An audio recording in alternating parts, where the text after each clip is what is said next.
कल्पना कीजिए एक ऐसा दिव्य स्वरूप जिसका आधा शरीर पुरुष है और आधा स्त्री। एक ओर जटाधारी महादेव और दूसरी ओर जगत जननी माता पार्वती। एक ओर विरक्ति तो दूसरी ओर सृजन। एक ओर शिव दूसरी ओर शक्ति। लेकिन आखिर भगवान शिव और माता पार्वती एक ही शरीर में क्यों समाये? क्या है अर्धनारीश्वर की रहस्यमयी कथा और ये स्वरूप हमें कौन सा गहरा आध्यात्मिक संदेश देता है? आज हम जानेंगे अर्धनारीश्वर की संपूर्ण कथा, जो केवल एक पुरानी कहानी नहीं बल्कि संपूर्ण सृष्टि के रहस्य को प्रकट करती है। बहुत प्राचीन समय की बात है। ये संसार अपने प्रारंभिक चरण में था। देवताओं के सृष्टिकर्ता ब्रह्मा जीवों की रचना कर रहे थे। उन्होंने अनेक प्राणियों को जन्म दिया, लेकिन एक समस्या थी। सृष्टि का विस्तार नहीं हो रहा था, जीवन आगे नहीं बढ़ रहा था। ब्रह्मा चिंतित हो उठे। उन्होंने विचार किया, आखिर मुझसे कहाँ भूल हो रही है। लंबे चिंतन के बाद उन्होंने भगवान शिव की कठोर तपस्या आरंभ की। हजारों वर्षों तक तप करने के बाद अचानक संपूर्ण ब्रह्मांड दिव्य प्रकाश से भर उठा। आकाश गूंज उठा। देवताओं की आंखें उस प्रकाश को सह नहीं पा रही थी और तभी भगवान शिव के एक अद्भुत रूप में प्रकट हुए। ऐसा रूप जिसे पहले कभी किसी ने नहीं देखा था। उनका आधा शरीर पुरुष था और आधा शरीर स्त्री। यह था अर्धनारीश्वर। ब्रह्मा विस्मित थे। उन्होंने पूछा, प्रभु ये अद्भुत स्वरूप क्या है? तब अर्धनारीश्वर ने कहा, हे ब्रह्मा, सृष्टि केवल पुरुष तत्व से पूर्ण नहीं हो सकती। जहाँ चेतना है वहाँ ऊर्जा भी आवश्यक है। जहाँ शिव है वहाँ शक्ति भी होनी चाहिए। पुरुष और प्रकृति के मिलन से ही सृजन संभव है।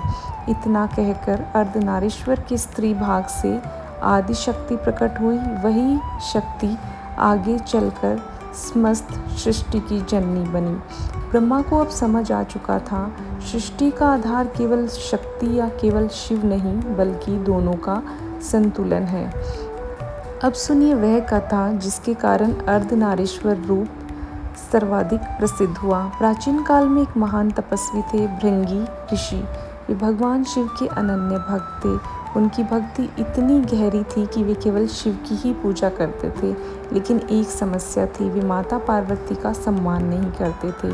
एक दिन वे कैलाश पर्वत पर पहुँचे, जहाँ शिव और पार्वती साथ विराजमान थे। भृंगी ने केवल शिव को प्रणाम किया, पार्वती की ओर देखा तक नहीं।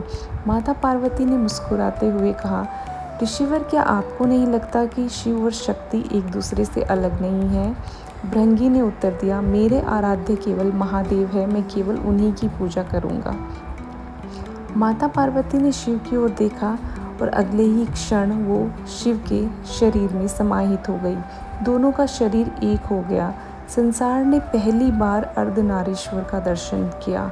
अब शक्ति और शिव को अलग करना असंभव था, लेकिन भृंगी फिर भी नहीं माने। उन्होंने एक भंवरे का रूप धारण किया और संयुक्त शरीर के बीच से निकलकर केवल शिव की परिक्रमा करने लगे। ये देखकर पार्वती दुखी हो गई। उन्होंने कहा, जो शक्ति का सम्मान नहीं करता वह जीवन की मूल ऊर्जा से वंचित हो जाएगा। उन्होंने भृंगी को श्राप दे दिया। क्षण भर में उनके शरीर का मांस और रक्त समाप्त हो गया। वे केवल हड्डियों का ढांचा रह गए थे और खड़े भी नहीं हो पा रहे थे। भगवान शिव अपने भक्त की पीड़ा नहीं देख सके। उन्होंने भृंगी को तीसरा पैर प्रदान किया। अब भृंगी संतुलन बनाकर खड़े हो सकते थे। उसी क्षण उन्हें अपनी भूल का एहसास हुआ। उन्होंने समझ लिया, शिव और शक्ति दो नहीं, दोनों एक ही सत्य के दो पक्ष हैं। भृंगी ने दोनों के चरणों में गिरकर क्षमा मांगी और तभी से शिव और शक्ति दोनों की पूजा करने लगे। अर्धनारीश्वर की कथा केवल एक पुरानी घटना नहीं है, ये हमें बताती है, शिव चेतना है तो शक्ति ऊर्जा है, शिव दिशा है तो शक्ति गति है, शिव मौन है तो शक्ति अभिव्यक्ति है। इन दोनों के बिना सृष्टि अधूरी है। अर्धनारीश्वर हमें सिखाते हैं कि जीवन में संतुलन ही सबसे बड़ी शक्ति है। जहाँ पुरुष और स्त्री ऊर्जा का सम्मान होता है, वहीं सृजन, विकास और समृद्धि जन्म लेती हैं। और शायद यही कारण है कि भगवान शिव का यह स्वरूप आज भी भारतीय दर्शन के सबसे गहरे प्रतीकों में से एक माना जाता है। यदि आपको ये कथा पसंद आई हो तो वीडियो को लाइक करें, चैनल को सब्सक्राइब करें और कमेंट में लिखें हर हर महादेव। मिलते हैं अगली दिव्य कथा में। ओम नमः शिवाय।